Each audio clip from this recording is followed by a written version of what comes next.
Hello, this is Victor at RestoreYourMercedes.com.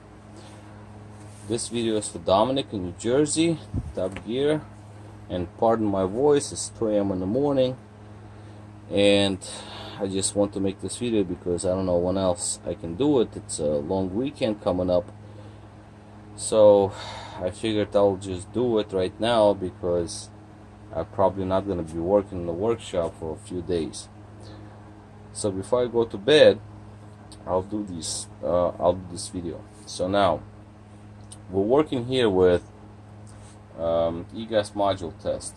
Okay, so this Egas module came from SL600. As you can see, part number, that's the latest revision. That's the last one from V12 SL600 up to 95. So this is 95 module.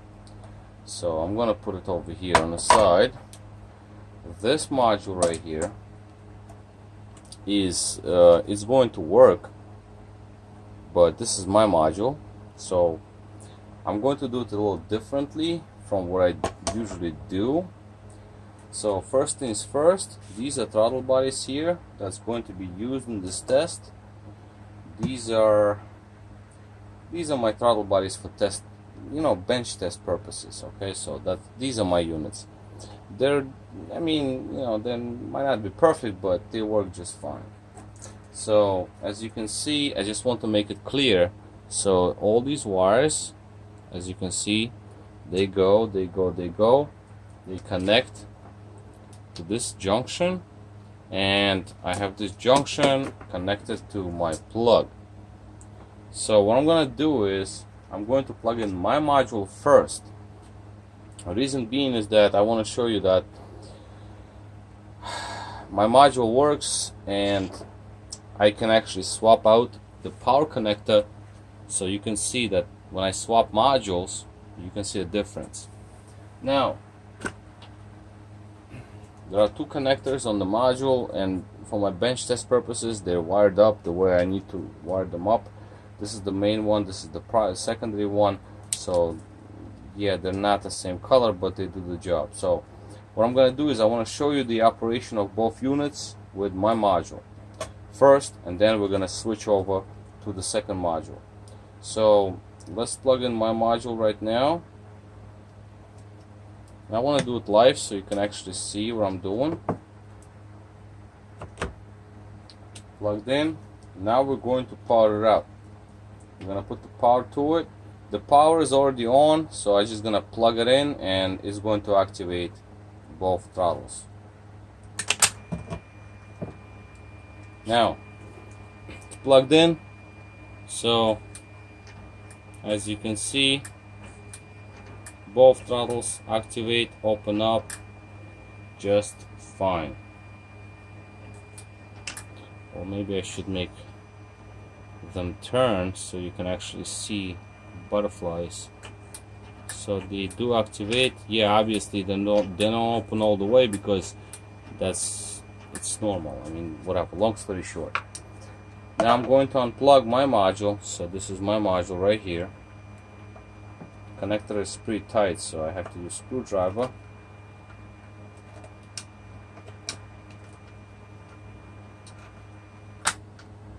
Off. First I'm going to unplug the power, obviously, and then I'm going to unplug the main connector that has throttle bodies connected to it. Now we're going to work with, we're going to plug in the Egas module right here that's in question. So this is my module that works. We're going to put it aside. We're going to plug in this Egas that came for testing purposes. So like I said, I'm doing it live. I just want to show you that I'm doing it just the way I would always do it. Perfectly flat. Now this is what happens when I connect this module, and when I power it up, this is what happens.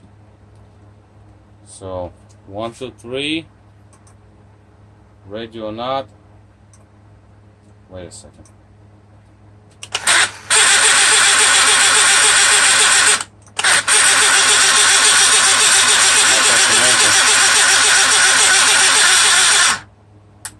So as you can hear and you can see, this module is severely damaged. This is crazy.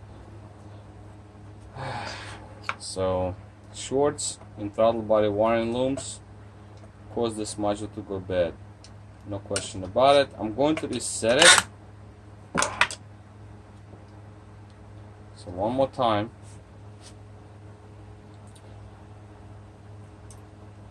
Nothing. Nothing. Oh. See, if I activate it, sometimes it activates and makes the screeching noise. Like motor control is like totally out of this world. Now it does not even want to activate. To make this experiment clear, I'm going to put in my module again, just to show that there's nothing wrong with wires. The module itself is bad. So I'm gonna leave it over here so you see it in the frame. This is all live. I'm plugging in my module right here.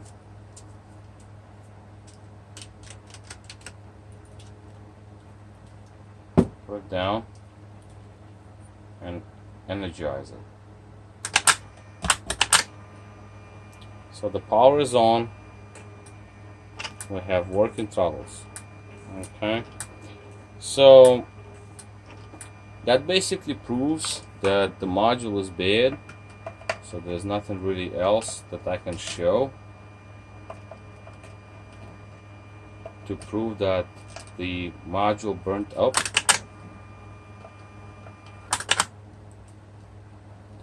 And most likely burned up all because of the wiring shorts.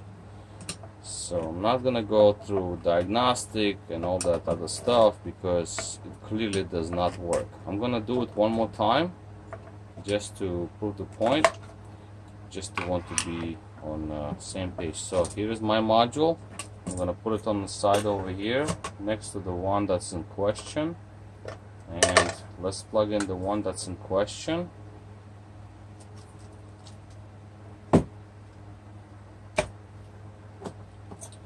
And power it up.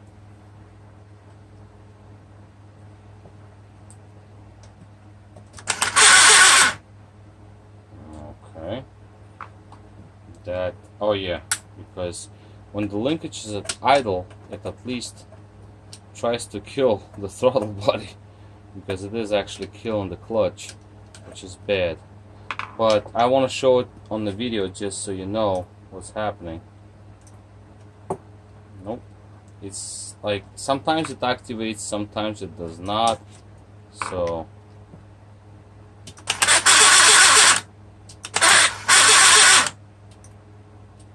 see, like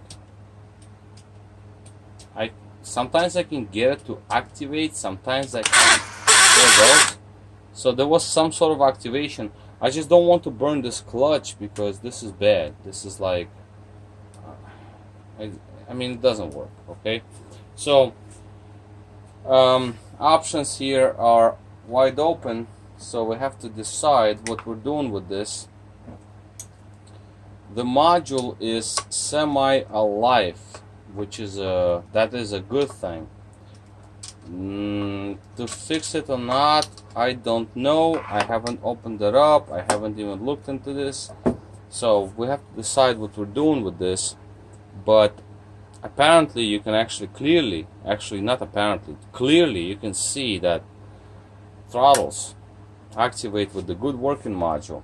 That is this piece right here. This is my module. I have few of these, and these are very, very rare modules, hard to find. This one's rebuilt with new parts, but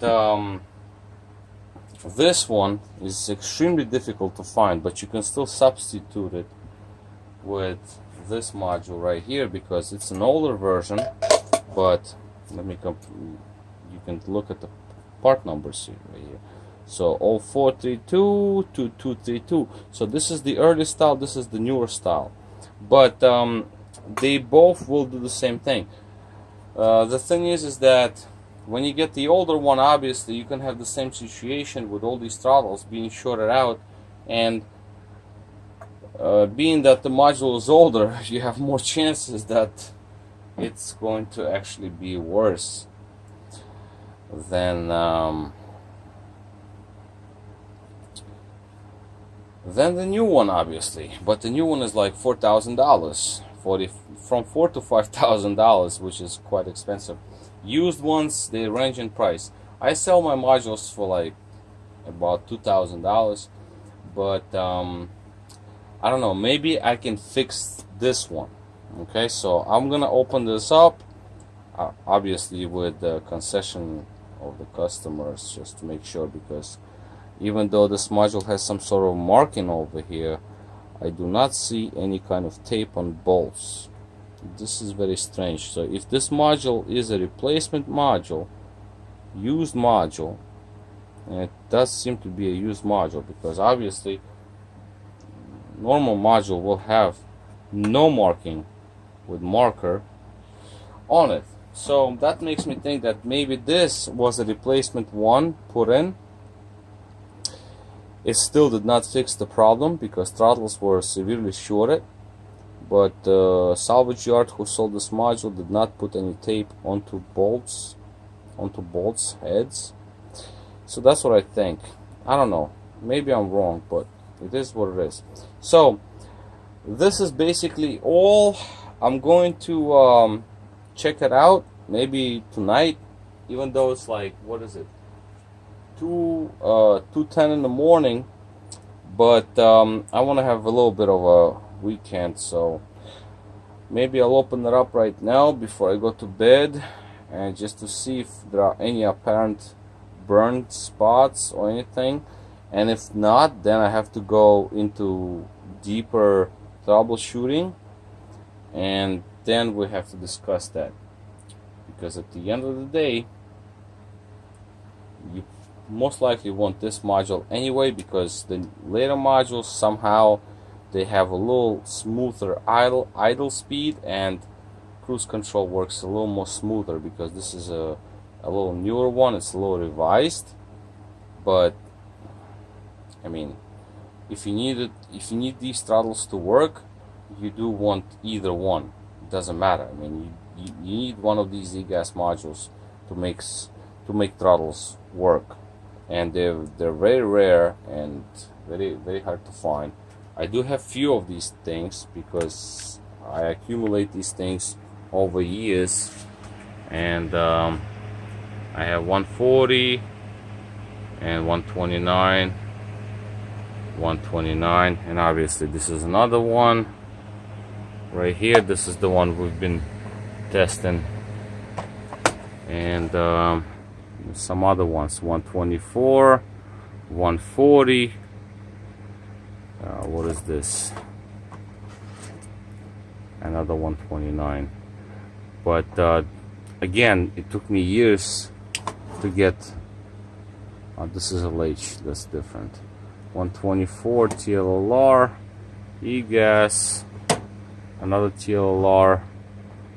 I even have one for AMG model. But again, I was just collecting these things over years. It's not like you just go out and buy one, because most of the used ones are they hit and miss. So anyway, let me cut it quits, because this has been a long video, and I just want to show that the problem is with this module. So I need to check it out. If you want me to, I'll take a look, and we'll talk over the weekend, not actually over the weekend, after holidays, and we'll discuss what we're going to do with this module. I'm gonna open it up and see if I have any kind of apparent problems with it. If I find any problems, then we'll discuss these problems and see what I can do with it, if I can fix it, and we'll take it from there, because there are some modules over here See, this is another one. That's another V12 Egas. This thing is a mess. Burnt. Like, you can see black marks over here. See, it's just like, I don't know what happened. Something exploded right there. So this is what you get with these V12. So having a good module, and that was also a salvage yard module, so you see the markings. So it's like somebody sold this module being good, but it wasn't. Like, you clearly see something burnt up, like badly. So this is pretty much dead weight. There's another Egas from 140 chassis, but that's a V8. So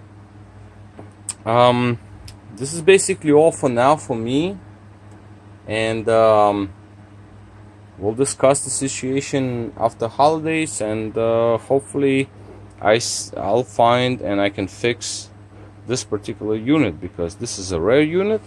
You actually do want this unit in your car if it's a 95, because also 95 springs and these throttle bodies, they're a little different from 94 and 93. So yeah, you know, it's like, it's better off to have the one that was in the vehicle.